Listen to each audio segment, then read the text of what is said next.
Y bueno, realmente un gran saludo para todos, hermanos, con el deseo que se encuentran bien cada uno de ustedes.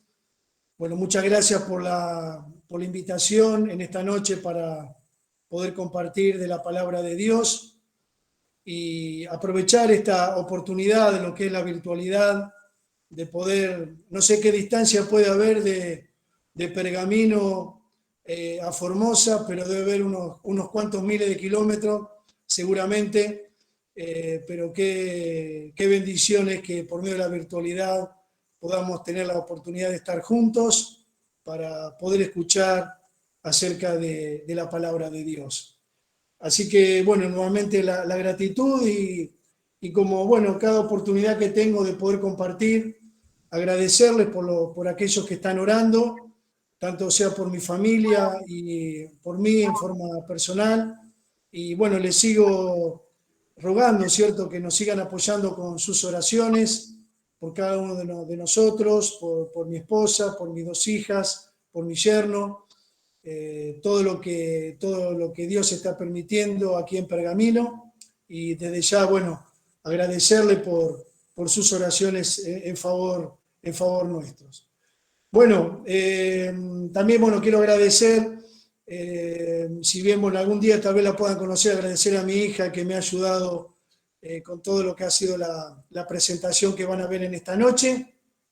Y bueno, vamos a comenzar justamente con la primera, que fue la cual Román, cuando comenzó todo lo que va a ser este ciclo de estudios a través de lo que se llama el Proyecto Explorer, que bueno, ya como bien él lo dijo, cada uno de ustedes ya tiene el material, y también lo que va a ser justamente el desafío que, bueno, yo justamente al estar en el grupo puedo ir viendo las fotos de los momentos tan lindos que pueden estar pasando cuando se reúnen, y bueno, con el desafío de la iglesia creciendo en cada hogar. Y seguramente cuando se hacen estas reuniones en cada una de las casas, realmente sin ninguna duda debe ser un tiempo de mucho gozo, de mucha alegría, de lo que es poder compartir no solo la comunión fraternal, sino también poder compartir acerca de lo que es la palabra de Dios. Entonces, bueno, el desafío de ser parte. La idea, obviamente, que cada uno de ustedes puedan ser parte de todo lo que va a ser este proyecto Explorer. Ya lo están haciendo parte, pero bueno, tal vez si no estás siendo parte, animarte a que puedas formar parte de alguno de los grupos que se están reuniendo en las diferentes casas para ser partícipe de todo lo que va a ser este proyecto Explore y lo que va a ser la iglesia creciendo en cada hogar, ¿cierto? En esta oportunidad me gustaría poder compartir acerca de 4 conceptos muy importantes. Lo vamos a ver de una manera breve por una cuestión de tiempo. El primer concepto que me gustaría que pudiéramos recordar en esta noche es la meta. Y justamente, ¿cuál es la meta? La meta es hacer discípulos. Y bueno, me gustó mucho lo que hizo Román en la primera reunión, que creo que el joven se llamaba David. Él estuvo haciendo algunas lecturas, un glosario. Bueno, yo le he puesto lectura en vez de glosario. Y bueno, hoy le voy a pedir la colaboración a un joven que se llama Mateo, para que pueda hacer una primera lectura muy importante. Van a ser 2 lecturas que lo vamos a estar compartiendo. Y bueno, Mateo, si estás ahí, te voy a pedir que puedas hacer la primera lectura. Así que, hermanos, estén atentos a la primera lectura que vamos a hacer en esta noche. Así que, Mateo, adelante, por favor. Bueno, muchas gracias. Voy a leer a continuación un fragmento que habla acerca de cómo Jesús dijo que vayan y hagan discípulos. Y dice, Jesús no solo les habló a los 12, sino también a nosotros. Necesitamos evaluar nuestras prioridades ministeriales a la luz de su mandato. Podemos hacer muchas buenas obras, pero fallamos en hacer la más importante, aun cuando en teoría estamos comprometidos con la Gran Comisión. Me sorprende cuán rápido otros colegas y yo solemos distraernos con tareas secundarias. Muy bien, Mateo, muchísimas gracias por la lectura. Mateo, como bien lo ha dicho, ha leído el fragmento de un artículo de lo que ha sido un curso que hemos tenido la oportunidad de cursar con Román, que es el curso Kairos, y justamente este fragmento lo ha dicho un hermano de apellido Graham, que ha trabajado muchos años en la movilización de iglesias, de jóvenes, para ser discípulos entre etnias menos alcanzadas en Asia y África. Y justamente, bueno, la lectura decía eso, ¿cierto? A veces tenemos que evaluar nuestras prioridades porque muchas veces fallamos en lo que es lo más importante, que justamente es la gran comisión.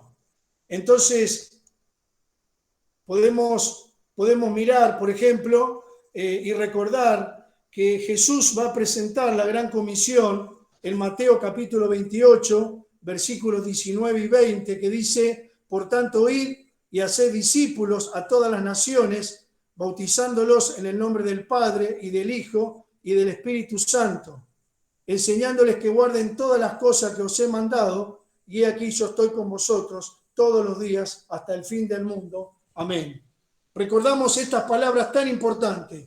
El Señor está a punto de ascender a los cielos y va a presentar de una manera bien clara el concepto de lo que es la Gran Comisión. La pregunta sería, ¿qué es la Gran Comisión? Y la Gran Comisión es el mandato de Cristo de ser hacedores de discípulos. Está bien claro, el Señor no lo presenta como una opción, no lo presenta como una posibilidad, lo presenta como un mandato. Por tanto, ir y hacer discípulos a toda la nación. Y el Señor nos pone ante este gran desafío a cada uno de nosotros. A saber que muchas veces, como leía Mateo en este fragmento anterior, fallamos en lo más importante, en lo que es la gran comisión. El mandato de Cristo de ser hacedores de discípulos. Pero también nos podríamos preguntar quién es responsable de asumir la gran comisión. Y la respuesta es bien clara: todos los creyentes por igual, sea el anciano de la iglesia, el líder de la iglesia, el miembro de la iglesia, todos los creyentes tenemos que asumir la responsabilidad de hacer discípulos, de poder tener la posibilidad de vivir una experiencia transformadora. Sin ninguna duda, cuando asumimos la responsabilidad de la gran comisión, es una experiencia transformadora de nuestras vidas como hijos de Dios. Pero también podríamos preguntarnos qué debo hacer ante la gran comisión. En primer lugar, concientizar mi mente, concientizar justamente el hecho de lo que es la experiencia de poder hacer discípulos, de saber que el hecho de hacer discípulos es nuestra tarea principal.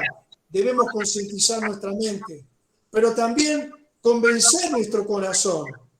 Es decir, poder tener el ánimo y el valor de poder hacerlo, porque el Señor nos pide que lo hagamos, pero también el hecho de poder comprometer nuestra voluntad, de poder hacerlo, de saber que tenemos esta responsabilidad que el Señor nos ha dejado a cada uno de nosotros. Y justamente todo lo que es este concepto que aparece en Mateo 28 nos recuerda el mandato que el Señor nos ha dejado, nos recuerda que la responsabilidad es tuya, hermano, y mía, pero también saber que va a implicar todo, de poder concientizar mi mente, de poder convencer mi corazón, pero también de poder comprometer mi voluntad. Tenemos que pensar también, por un momento, recordar la palabra discípulo. La palabra discípulo, traducida del griego, significa yo aprendo. En esencia, un discípulo es alguien que aprende de otra persona. Alguien que aprende de otra persona. El concepto también no es sobre un aprendizaje formal de escuela. No es simplemente dar la teoría, dar la lección, dar la enseñanza y se terminó. Sino que hay un compañerismo con el maestro. Es decir, no solo el maestro aporta información, sino también inspiración. Inspiración. Obviamente que cuando hablamos de compañerismo quiero enfatizar que no es que el discípulo sea un dependiente del discipulador, sino que realmente pueda ir creciendo para que pueda ser dependiente del Señor. Dependiente del Señor. Y cuando hablamos del concepto de discipulado, hablamos de algo intencional. Hay oportunidades. Oportunidades tenemos en cada momento de poder hacer discípulos. Tenemos que entender que cuando hablamos del concepto de discipulado, hablamos de un proceso. No hablamos de algo mágico, algo que pasa de un momento a otro. Es un proceso. Pero también un tiempo personal. Un tiempo personal en la cual dedicamos para poder enseñar de la palabra de Dios a aquella persona que Dios ha puesto a nuestro lado. También quiero recordar estos conceptos también. ¿Cuál es la meta que Jesús nos dejó? Claramente lo hemos leído. Vayan y hagan discípulos a todas las naciones. Justamente a lo largo de todo lo que va a ser este ciclo de estudio, ese va a ser el desafío, de que podamos ir, de que podamos hacer discípulos a todas las naciones. También quiero seguir enfatizando el concepto de discipulado, el concepto de discípulo. Entender que hay dos áreas principales del discipulado.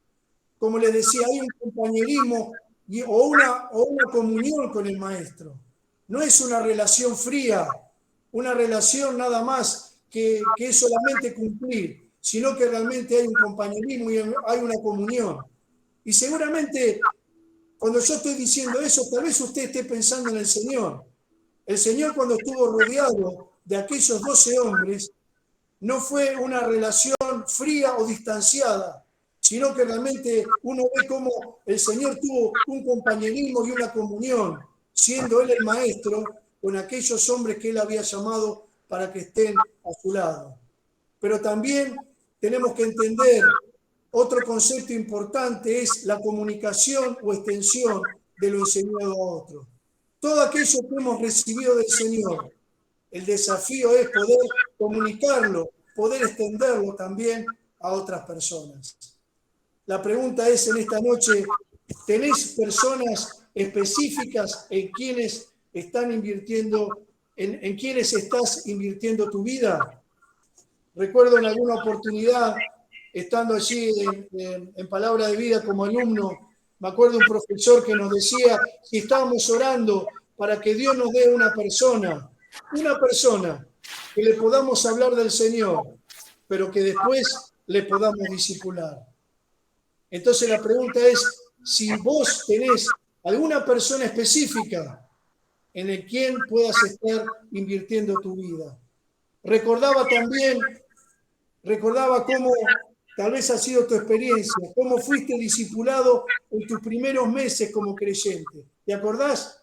¿Te acordás aquella persona que te discipuló en aquellos primeros momentos de tu vida espiritual? O tal vez podemos pensar en esta noche y preguntarnos cómo ha sido tu experiencia de discipulado ahora que sos un creyente que ya tiene muchos años en el Señor. Podemos recordarlo, ¿cierto? Cómo ha sido nuestra experiencia, pero también ahora que hemos sido discipulados, cómo ha sido también nuestra experiencia como creyente maduro. Un primer concepto en esta noche, la meta, hacer discípulos. Pero hay también un segundo concepto que yo en esta noche también quisiera poder compartir en esta noche. El segundo concepto es la visión de cosechar. Y vamos a ver algunos algunos, creo que se llama tips, se llama, ¿cierto? Me parece que se dice así la palabra. Miremos algunos en esta noche a modo de recordación. Jesús llama a la iglesia a tener una visión por su cosecha de las almas. No es tu cosecha ni la mía, es su cosecha. Y Jesús llama a la iglesia, al cuerpo de Cristo, a poder tener una visión por la cosecha de las almas. Pero también vemos allí en Mateo capítulo 9, versículo 38, que Jesús usó la metáfora de la cosecha allí en la palabra de Dios al mandar a sus discípulos a que oraras para que hubiera suficientes trabajadores para la gran cosecha. Quiero leer un artículo del curso Kairos, como les decía, estuvimos escuchando con Juan, que habla acerca de la oración. Escuche, hermano, lo que dice este fragmento. La oración es el eslabón perdido de nuestros esfuerzos a favor del mundo no evangelizado. Y aunque la buena organización, planificación y estrategia son importantes en la evangelización del mundo, es posible que estemos tan ocupados en la obra del Señor que descuidemos la conexión con su poder y su dirección para llevar a cabo la tarea específica que nos encomendó dentro de su misión. Entonces, qué importante es la oración. Qué importante, el Señor nos pidió que oráramos para que el Señor pudiera enviar más trabajadores, más obreros para la gran cosecha. Y aquí quiero compartir una estrategia que una vez escuché tomando un curso de misiones, que me gustó mucho y la quería compartir, ¿cierto? La estrategia se llama Mateo 9:38, es decir, que a las 9:38 de la mañana y a las 9:38 de la noche poder orar y decirle: Señor, envía obrero a tu mies. Señor, ven aquí, envíame a mí. Señor, estoy dispuesto, estoy dispuesto. Y sin ninguna duda, hermanos, estoy compartiendo esto y me estoy acordando de Nico, que realmente me da mucha alegría la experiencia maravillosa que está teniendo en el barco. Seguramente él ha orado: Señor, envíame a mí. Señor, estoy dispuesto. Y el Señor le ha llevado, sin ninguna duda, una experiencia maravillosa. Y que me gustó mucho esta estrategia, que hay muchos hermanos que lo hacen, pero que me pareció también muy lindo poder compartirlo y poder orar: Señor, envía obreros a tu mies. Señor, cuando pienso en mi vida, heme aquí, envíame a mí. Señor, estoy dispuesto. La misión fundamental de Jesús en la tierra fue cumplir el plan de Dios, buscar y salvar lo que se había perdido. Y este es uno de los pasajes más destacados y el versículo clave que aparece en el Evangelio de Lucas. Cuando el Señor allí, cuando tiene ese encuentro con Zaqueo, Él va a decir claramente cuál es su misión fundamental: venir a buscar y a salvar lo que se había perdido.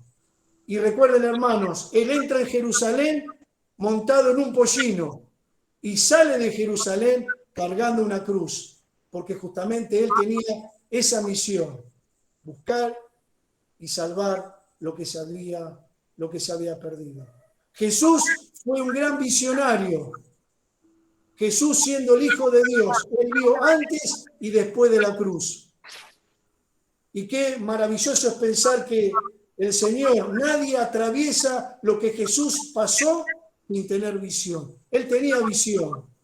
Él vio antes, pero también vio después de la cruz. Y la visión mira al futuro para cumplir la gran tarea, no una pequeña tarea, la gran tarea, la gran comisión que el Señor ha dado a su iglesia para expandir su evangelio hasta lo último de la tierra. Qué desafío que tenemos, la visión de cosechar.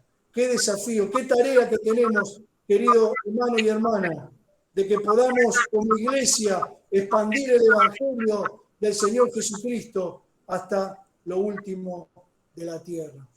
Pero también me gustaría poder dar una diferencia entre lo que es misión y visión. Tal vez usted lo sabe, pero me pareció oportuno poder recordar en esta noche. Fíjense en el concepto de misión. Cuando hablamos del significado, hablamos de una función que se espera cumplir en el presente. ¿Qué es lo que caracteriza a una misión? Es algo concreto, preciso y específico. Y el Señor tenía una misión. El Señor tenía que cumplir esa misión. Y el Señor fue preciso, no anduvo dando vueltas, fue concreto. Él tenía que ir a la cruz y ocupar nuestro lugar en la cruz. Pero cuando hablamos de visión, hablamos de una proyección de lo que se espera alcanzar en el futuro. Y es algo claro, gráfico y global. Y recuerdo cuando Román comenzó, él dijo, ¿te gustaría ser un cristiano global? Tenés que estar en sintonía con Dios. ¿Se acuerda, hermano, que Román lo dijo cuando comenzó la serie de estos estudios? ¿Te gustaría ser un cristiano global? Tenés que estar en sintonía con Dios. Entonces, la visión de cosechar, hay una proyección de lo que se espera alcanzar en el futuro, hay una gran tarea, y esa visión es clara, es gráfica y es global. Entonces cada uno de nosotros tenemos que estar involucrados. Pero también tenemos que pensar y mirar esta visión de cosechar como la visión del telescopio para la cosecha de Dios. Es interesante que en los tiempos antiguos de la navegación, un buen navegante podía extender su visión más allá, usando su telescopio.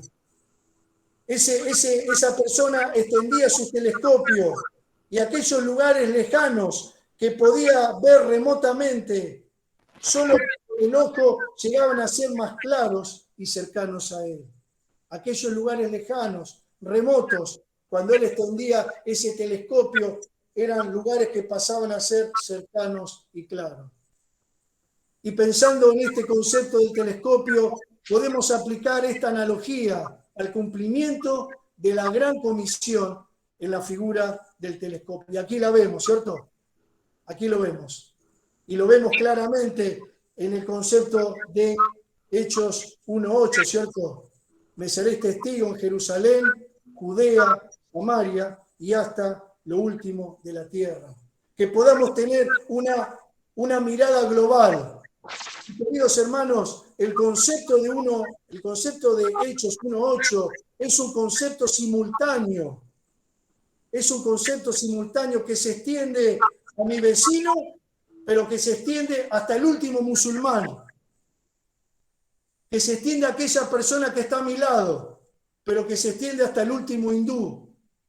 Que se extiende a mi compañero de trabajo, pero que se extiende a la última persona que está en lo último de la tierra. El ministerio local, el ministerio regional, el ministerio transcultural y el ministerio internacional. Tenemos una gran tarea, hermanos. Yo no sé si usted es consciente de la gran tarea. Por eso sé parte, tenemos que ser parte, tenemos que estar todos involucrados en lo que es la visión de cosechar. Y obviamente, cuando hablamos y podemos preguntarnos cuál es nuestra visión, cuál es nuestra proyección pensando para el futuro, sabiendo que es algo claro, el Señor habló claramente, el Señor habló de manera global, el Señor fue muy gráfico y pensamos, ¿cuál es nuestra visión? Predicar el Evangelio. Y cuando hablamos de predicar el Evangelio, hablamos de nuestro compromiso, de tu compromiso, de mi compromiso, de obedecer, ir por todo el mundo y predicar el Evangelio. No es una opción. El Señor nos pide que prediquemos el Evangelio a tiempo y fuera de tiempo, que seamos intencionales cuando hablamos de la persona del Señor. Que podamos ganar personas. Obviamente que el Señor hace la obra, pero nosotros tenemos la responsabilidad y el privilegio de poder hablar del Señor. Ese es el objetivo, Ese es el plan que Dios nos ha dejado, el plan para la iglesia, de poder ganar personas para el Señor. Pero también, ¿para quién lo ganamos? Para nosotros, para la iglesia, para una institución, ganamos personas para el Señor Jesucristo. Y es un propósito definido. Un día, queridos hermanos, un día de todo pueblo, tribu, etnia y nación, ha de adorar al Señor y ha de reconocer que Él es el Rey de Reyes y Señor de Señores. Hay un propósito definido, un propósito que se proyecta por toda la eternidad. Y obviamente también cuando pensamos y lo estamos recordando en este concepto de cosechar, el hecho de poder formar discípulos. Y obviamente cuando formamos discípulos necesitamos tomar tiempo, necesitamos instruir, necesitamos formar. ¿Recuerdan ustedes, por ejemplo, quiero leer 2 Timoteo, un pasaje muy conocido, 2 Timoteo capítulo 2, versículos 1 y 2, y Pablo le dice a Timoteo: tú pues, hijo mío, esfuérzate en la gracia que es en Cristo Jesús. Lo que has oído de mí ante muchos testigos, esto encarga a hombres fieles que sean idóneos para enseñar también a otros. Pablo invirtió tiempo en Timoteo. ¿Cómo vivir el Evangelio? ¿Cómo vivir para el Señor? Pablo invirtió su tiempo. Estoy dando este ejemplo de los muchos que podría dar. Y podría pensar, hermanos, ¿cuál es tu Timoteo? Hermano, ¿cuál es tu Timoteo? ¿Cuál es mi Timoteo? El Señor nos invita a ser parte de la gran comisión, ir y hacer discípulos a todas las naciones. Pero también para poder enviarlos a predicar. Y acá hay un propósito multiplicador. Hay un propósito que se multiplica. Aquella persona que te predicó, que te discipuló, ahora lo estás haciendo vos, lo estoy haciendo yo. Hay un propósito multiplicador. Y necesitamos que todos nosotros podamos ser multiplicadores para que el Evangelio pueda seguir corriendo y siendo anunciado. Los campos ya están blancos para la siega, dice Juan capítulo 4, versículos 35 al 38. Pasajes muy, muy conocidos, queridos hermanos. Trabajemos con prontitud, dada la urgencia de la cosecha. El Señor es paciente para todos nosotros, no queriendo que ninguno perezca, sino que todos procedan al arrepentimiento. Estamos en el tiempo de la gracia. Un día terminará este tiempo. El Señor vendrá a buscar la iglesia. Y usted sabe, hermano, que ahí comenzará todo ese programa profético terrible. Mientras que nosotros estamos allí por su gracia y su misericordia, en el tribunal de Cristo y en las bodas del Cordero, aquí en la tierra será un tiempo terrible de persecución, de muerte. Tremendo momento va a pasar donde Dios va a desatar su juicio sobre esta humanidad. No pongamos excusas, miremos a nuestro alrededor. Miremos, cuando el Señor dice aquí, los campos ya están blancos para la siega, Él nos está diciendo que no hay excusa. Nos está diciendo que miremos a nuestro alrededor porque siempre vamos a hallar alguna persona que esté lista para oír la palabra de Dios. No esperemos que venga todo servido en bandeja, como se dice, sino que vayamos, que trabajemos, que nos esforcemos para que realmente podamos seguir cosechando para la gloria de Dios. La meta, ser discípulo, la visión, cosechar. Pero hay algo más aquí que yo me quisiera detener. No tenemos tiempo, obviamente, para poder considerar acerca de lo que son las 10 prácticas que encontramos aquí, las 10 prácticas básicas de un creyente.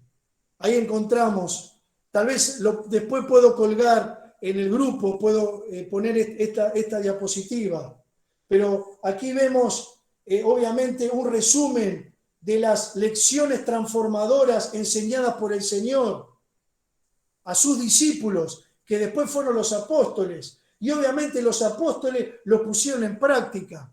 Y aquí vemos esas 10 lecciones y encontramos los versículos, pero también usted puede mirar en este gráfico, en la parte derecha, cómo también si usted mira en el libro de Hechos va a encontrar que aquello que el Señor les enseñó, los instruyó, les formó a esos 12 hombres, después lo pusieron en práctica cuando lo vemos en el libro de los Hechos, en el comienzo de aquella primera iglesia. Qué interesante, ¿cierto? Vemos aquí, por ejemplo, ser bautizado, lo vemos en Hechos capítulo 2, ser lleno del Espíritu Santo también en Hechos capítulo 2. Vemos amarse unos a otros, amar al prójimo, compañerismo, ahí lo vemos en Hechos capítulo 2. Realmente, ¿cuánto podríamos decir? El Señor fue un gran ejemplo, realmente en el tiempo que invirtió en esos un poco más de aquellos 3 años que el Señor estuvo con esos hombres, les formó, les instruyó, y obviamente aquellos hombres fueron multiplicadores, y ellos multiplicaron y multiplicaron y multiplicaron, y ahora nos toca a nosotros ser multiplicadores. Y el Señor nos deja un ejemplo a cada uno de nosotros. Las personas que son salvas, las personas que le hablamos del Señor, se unen a la iglesia y los equipamos como también nosotros fuimos equipados. Y obviamente el ciclo comienza de nuevo. El nuevo discípulo discipula a otros. Entonces, qué lindo, en primer lugar, que todos los que estén hoy escuchando la reunión hayan sido discipulados y que realmente ese sea el desafío en tu vida, de que aquellas personas que Dios te puede utilizar para ganar para el Señor, les puedas equipar, les puedas instruir, les puedas formar, les puedas equipar. Y el ciclo comienza de nuevo. Un nuevo discípulo que discipula a otros. Y ahora vamos a hacer una segunda lectura, también muy importante, ilustrando este concepto que yo estoy compartiendo en esta noche. Así que Mateo, si te tengo ahí, te voy a pedir que hagas la segunda lectura de este fragmento, por favor. Bueno, gracias. Sí, voy a leer el segundo fragmento titulado El método de Jesús. Bueno, primero construimos amistades naturales, compartimos comidas, vamos de viaje, jugamos fútbol y servimos juntos. Jesús no llamó a los 12 para tomar clases semanales. La mayoría de los temas de enseñanza surgían de las situaciones de la vida real. Ellos lo vieron orando, se llenaron de curiosidad y le pidieron que les enseñara cómo orar. Jesús los encontró discutiendo y les explicó acerca de la humildad y el liderazgo en el reino de Dios. Ellos observaron cómo Jesús se relacionaba con los samaritanos, con los marginados, con las mujeres y con los niños, y se inundaron de su amor maravilloso. Le acompañaron a sanar a los enfermos, descubrieron el poder fluyendo de él, y en la ascensión los envió a sanar en su nombre. Muy bien, muchas gracias Mateo por tu ayuda, te mando un abrazo y muchas gracias por la lectura. Hermano, usted escuchó lo que leyó Mateo, ¿cierto? Se da cuenta, estamos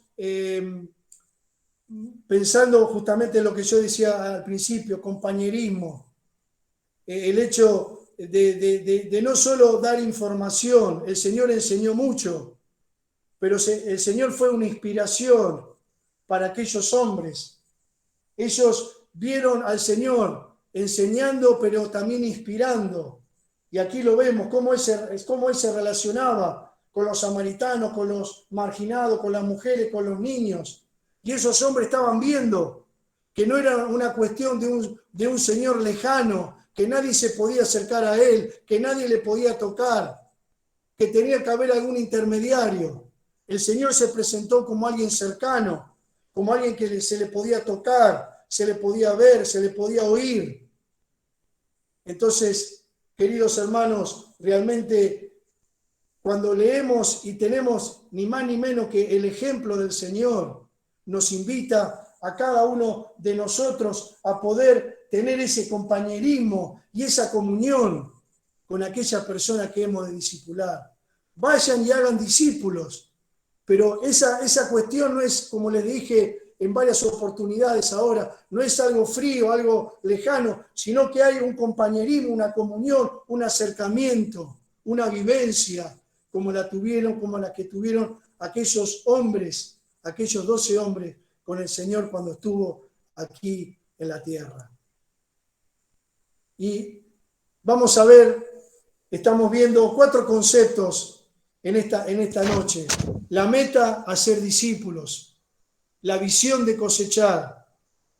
Las 10 prácticas básicas de un creyente. La hemos visto a través de ese gráfico. El Señor realmente ha sido práctico a la hora de poder enseñarle a esos hombres que estaban con él.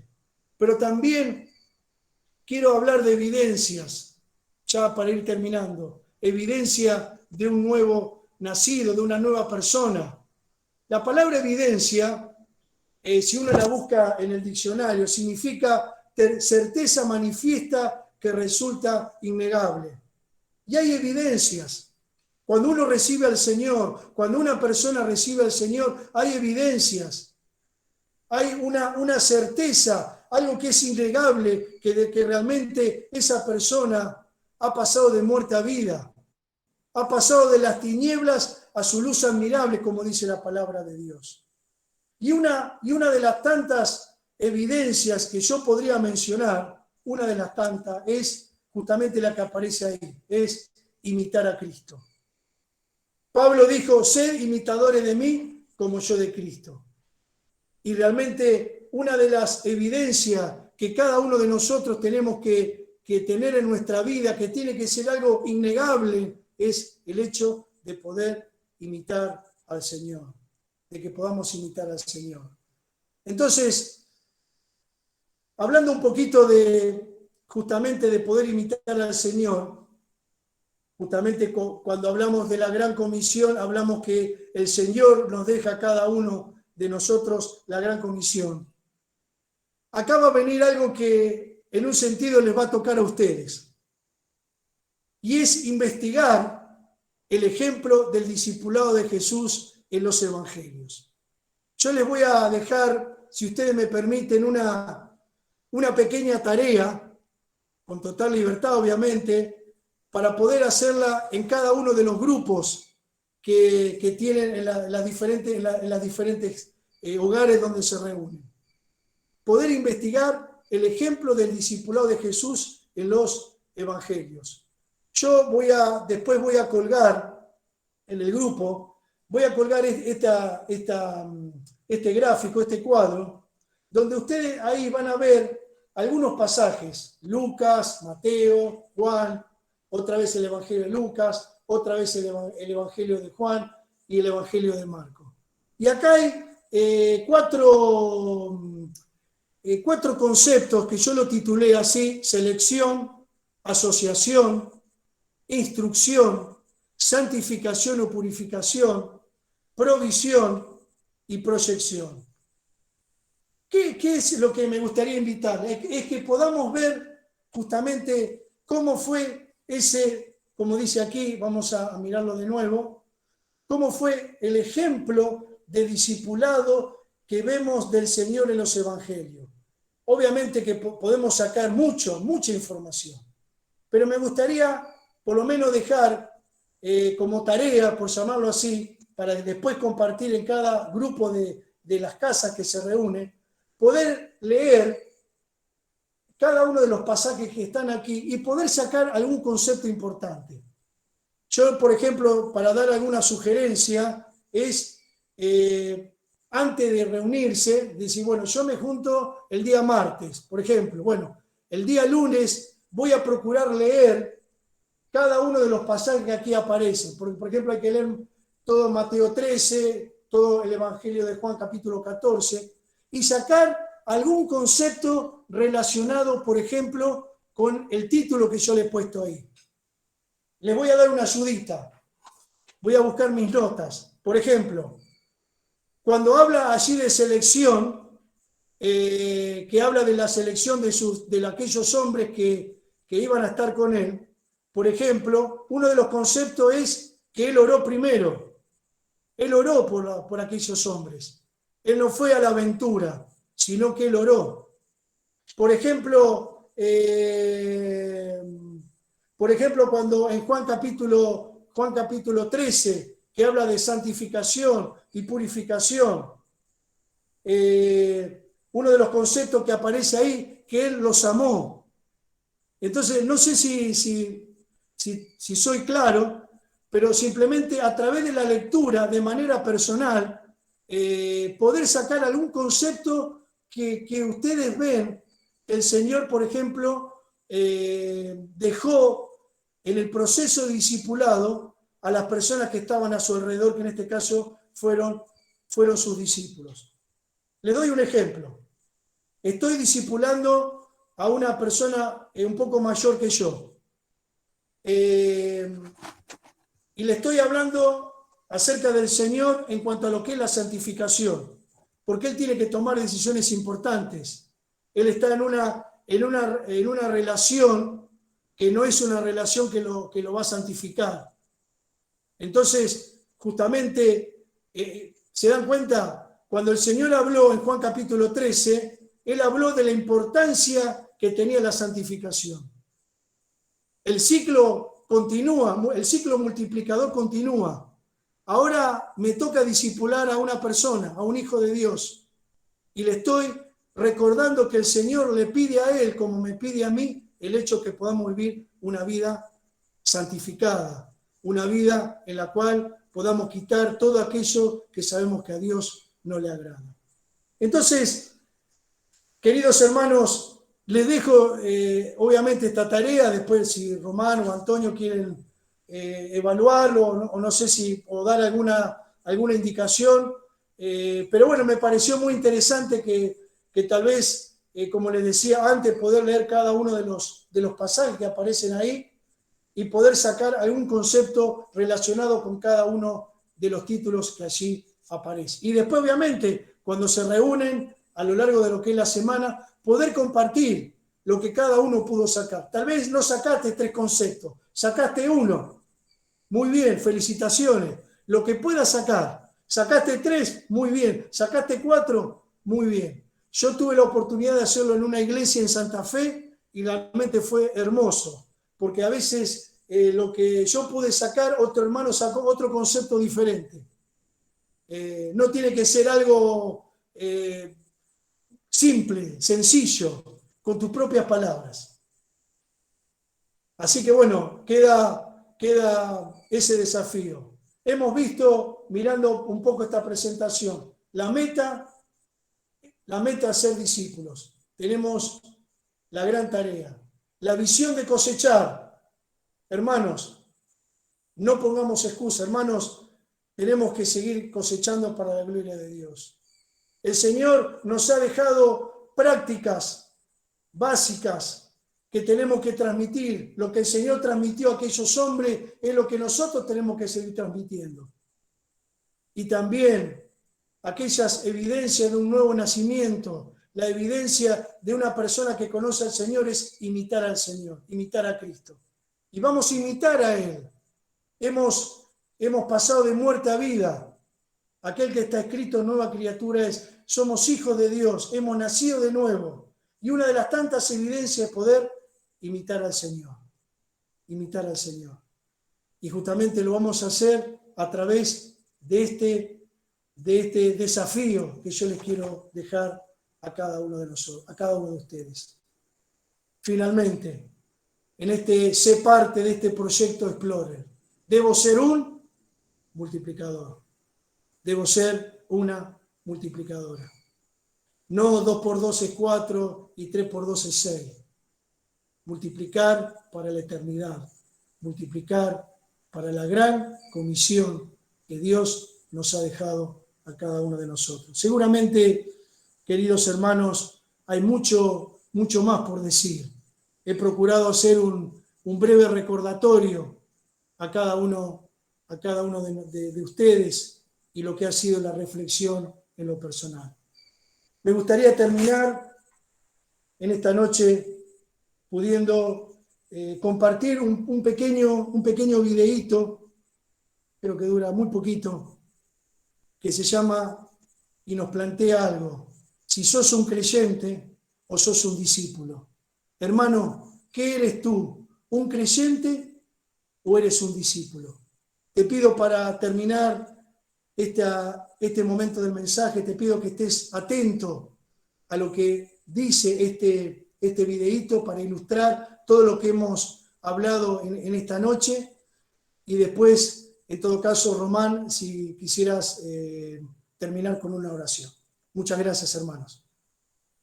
Bueno, también mencionar esto, ¿cierto? Discipulado no es solo la comunicación de conocimientos o información, es la comunicación de vida, ¿cierto? Algo más, un concepto más.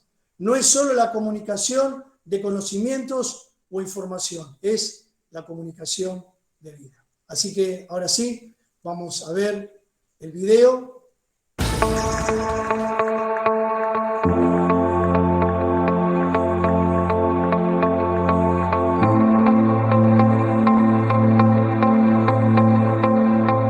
El creyente asiste a una iglesia. El discípulo entiende qué es la iglesia. El creyente busca que le nieguen. El discípulo busca siempre entrar. El creyente reclama que le visite. El discípulo visita. El creyente piensa en recibir. El discípulo piensa en dar y servir. El creyente murmura y reclama. El discípulo obedece y actúa. El creyente lee la palabra. El discípulo enseña la palabra. El creyente espera que le ore. El discípulo ora por los demás. El creyente espera que le asignen tareas. El discípulo está listo para asumir responsabilidades. El creyente solo busca sobrevivir. El discípulo está listo para servir. El creyente se entrega en paz. El discípulo entrega su vida entera. Para el creyente, Jesús es Salvador. Para el discípulo, Jesús es Señor. El creyente suma. El discípulo multiplica. Los creyentes son revolucionados por el mundo. Los discípulos revolucionan el mundo. El creyente tiene como meta llegar al cielo. El discípulo tiene como meta ganar almas para el cielo. El creyente espera un avivamiento. El discípulo es parte del avivamiento. El creyente sueña. El discípulo actúa. Todo discípulo es creyente. Pero no todo creyente es discípulo.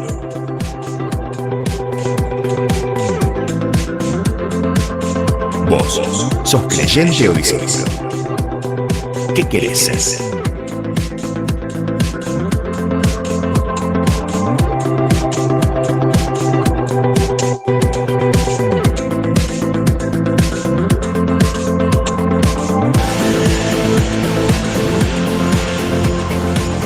Por tanto, id y haced discípulos a todas las naciones, bautizándolos en el nombre del Padre, y del Hijo, y del Espíritu Santo, enseñándoles que guarden todas las cosas que os he mandado. Mateo, capítulo 28, versículos 19 y 20.